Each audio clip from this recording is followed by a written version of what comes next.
नमस्कार। बहुत बहुत स्वागत है आप सभी का।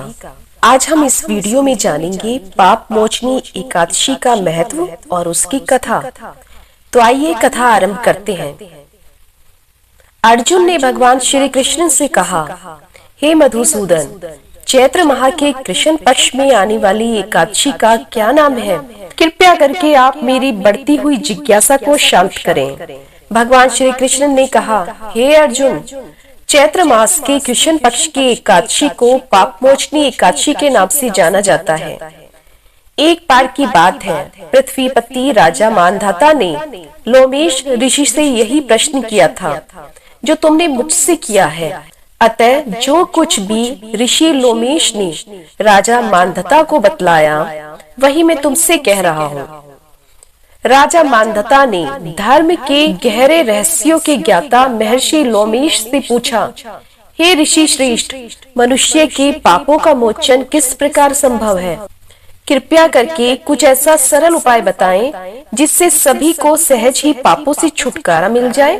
तब महर्षि लोमेश ने कहा, हे नरपति, चैत्र मास के कृष्ण पक्ष की एकादशी का नाम पापमोचनी एकादशी है। उसके व्रत के प्रभाव से मनुष्य के अनेक पाप नष्ट हो जाते हैं।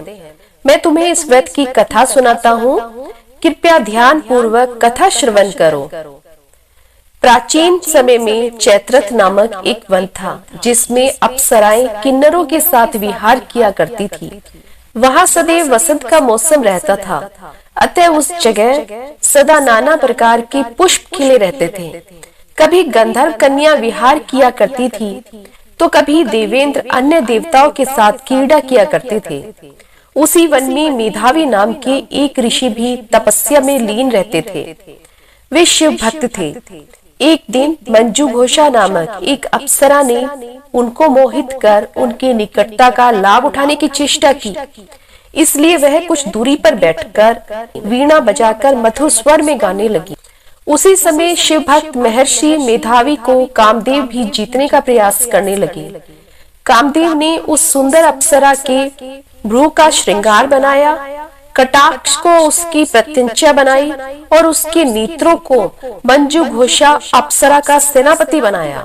इस तरह कामदेव अपने शत्रु भक्त को जीतने को तैयार हुए। उस समय महर्षि मेधावी भी युवावस्था में थे और वे काफी हष्ट पुष्ट थे। उन्होंने यज्ञोपवीत तथा दंड धारण कर रखा था। वे दूसरे कामदेव के समान प्रतीत हो रहे थे। उन मुनि को देखकर कामदेव के वश में हुई मंजू घोषा ने धीरे धीरे मधुर वीणा से वीणा पर गायन शुरू किया।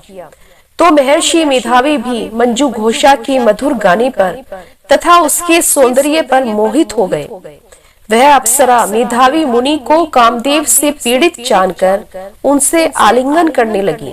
महर्षि मेधावी उसके सौंदर्य पर मोहित होकर शिव रहस्य को भूल गए और काम के वशीभूत होकर उसके साथ रमण करने लगे। काम के वशीभूत होने के कारण मुनि को उस समय दिन रात का कुछ भी ज्ञान न रहा। काफी समय तक वे रमण करते रहे। उसके पश्चात मंजू घोषा उन मुनि से बोली, हे ऋषिवर, अब मुझे बहुत समय हो गया है, अतः स्वर्ग जाने की आज्ञा दीजिए। अप्सरा की बात सुनकर ऋषि ने कहा, हे मोहिनी, संध्या को तो आई हो, प्रातःकाल होने पर चली जाना। ऋषि के ऐसे वचनों को सुन अप्सरा उनके साथ रमण करने लगी। इस प्रकार दोनों ने साथ साथ बहुत समय बिताया। मंजू घोषा ने एक दिन ऋषि से कहा, हे प्रिय, अब आप मुझे स्वर्ग जाने की आज्ञा दें। मुनि ने इस बार फिर से वही बात कही, रूपसी, अभी ज्यादा समय व्यतीत नहीं हुआ, कुछ समय और ठहरो। मुनि की बात सुन अप्सरा ने कहा, हे ऋषिवर, आपकी रात तो बहुत लंबी है। आप स्वयं ही सोचिए कि मुझे आपके पास आए हुए कितना समय हो गया। अब और ज्यादा समय तक ठहरना उचित नहीं होगा। अप्सरा की बात सुन मुनि को समय का बोध हुआ और वह गंभीरता पूर्वक विचार करने लगे। जब उन्हें समय का ज्ञान हुआ कि उन्हें रमण करते हुए 57 वर्ष व्यतीत हो चुके हैं, तो वह उस अप्सरा को काल का रूप समझने लगे। इतना ज्यादा समय भोग विलास में व्यर्थ चला जाने पर उन्हें बहुत ज्यादा क्रोध आया। अब वह भयंकर क्रोध में जलते हुए उस तप नाश करने वाली अप्सरा की तरफ भ्रकुटी तान कर देखने लगे। क्रोध में उनके अधर कांपने लगे और उनकी इंद्रियां बेकाबू होने लगी। क्रोध से थर्राते स्वर में मुनि ने उस अप्सरा से कहा, मेरे तप को नष्ट करने वाली दुष्टा, तू महापापिन और बहुत ही दुराचारिणी है। तुझ पर धिक्कार है। अब तू मेरे श्राप से पिशाचिनी बन जा। मुनि के क्रोध युक्त श्राप से वह अप्सरा पिशाचिनी बन गई। यह देख वह व्यथित होकर बोली, हे ऋषिवर, अब मुझ पर क्रोध त्याग कर आप प्रसन्न हो जाइए और कृपया करके बताइए कि इस श्राप का किस प्रकार से निवारण होगा। विद्वानों ने कहा है, साधुओं की संगत अच्छा फल देने वाली होती है और आपके साथ तो मेरे बहुत से वर्ष व्यतीत हुए हैं। अतः आप मुझ पर प्रसन्न हो जाइए, अन्यथा लोग कहेंगे कि एक पुण्य आत्मा के साथ रहने पर मंजू घोषा को पिशाचिनी बनना पड़ा।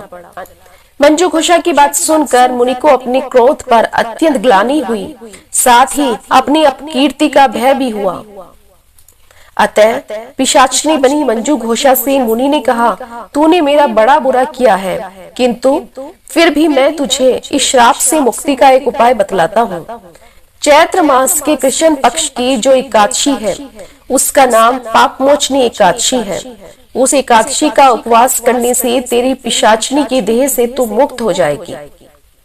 ऐसा सुनकर मुनि ने उसको व्रत का संविधान समझा दिया। फिर अपने पापों का प्रायश्चित करने के लिए वे अपने पिता च्यवन ऋषि के पास चले गए। ऋषि ने अपने पुत्र मेधावी को देखकर कहा, हे पुत्र, ऐसा क्या किया है तूने कि तेरे सभी तप नष्ट हो गए, जिससे तुम्हारा समस्त तेज मलिन हो गया। मेधावी मुनि ने लज्जा से अपना सिर झुकाकर कहा, पिताश्री, मैंने एक अप्सरा से रमण करके बहुत बड़ा पाप किया है। इसी पाप के कारण संभवतः मेरा सारा तेज और मेरे तप नष्ट हो गए। कृपया करके आप इस पाप से छूटने का कोई उपाय बतलाइए। ऋषि ने कहा, हे पुत्र, तुम चैत्र माह के कृष्ण पक्ष की पाप मोचनी एकादशी का विधि विधान से भक्ति पूर्वक उपवास करो, इससे तुम्हारे सभी पाप नष्ट हो जाएंगे। अपने पिता च्यवन ऋषि के वचनों को सुनकर मेधावी मुनि ने पाप मोचनी एकादशी का विधि पूर्वक व्रत किया। उसके प्रभाव से उनके सभी पाप नष्ट हो गए। मंजू घोषा अप्सरा भी पाप मोचनी एकादशी का उपवास करने से पिशाचिनी की देह से छूट गई और पुनः अपना सुंदर रूप धारण कर स्वर्गलोक चली गई। लोमेश मुनि ने कहा, हे राजन, इस पाप मोचनी एकादशी के प्रभाव से समस्त पाप नष्ट हो जाते हैं। इस एकादशी की कथा के श्रवण व पठन से 1000 गोदान करने के बराबर का फल प्राप्त होता है। इस उपवास को करने से ब्रह्म हत्या करने वाले, स्वर्ण चुराने वाले, मद्यपान करने वाले, अगम्यागमन करने वाले आदि भयंकर पाप भी नष्ट हो जाते हैं और अंत में स्वर्गलोक की प्राप्ति होती है। इस प्रकार श्री कृष्ण ने अर्जुन से कहा, हे अर्जुन, जो भी व्यक्ति पाप मोचनी एकादशी का व्रत करता है, उसके सभी पाप नष्ट हो जाते हैं और उसके सारे दुख समाप्त हो जाते हैं और अंत में वह व्यक्ति मेरे परम धाम को प्राप्त करता है। तो आप सभी को पाप मोचनी एकादशी की बहुत बहुत शुभकामनाएं। यदि आपको ये कथा पसंद आई हो तो वीडियो को एक लाइक जरूर कीजिए और यदि अभी तक आपने चैनल को सब्सक्राइब नहीं किया है तो ऐसी ही जानकारी के लिए चैनल को सब्सक्राइब कर लें। अगली वीडियो में आपसे फिर से भेंट होगी। नमस्कार।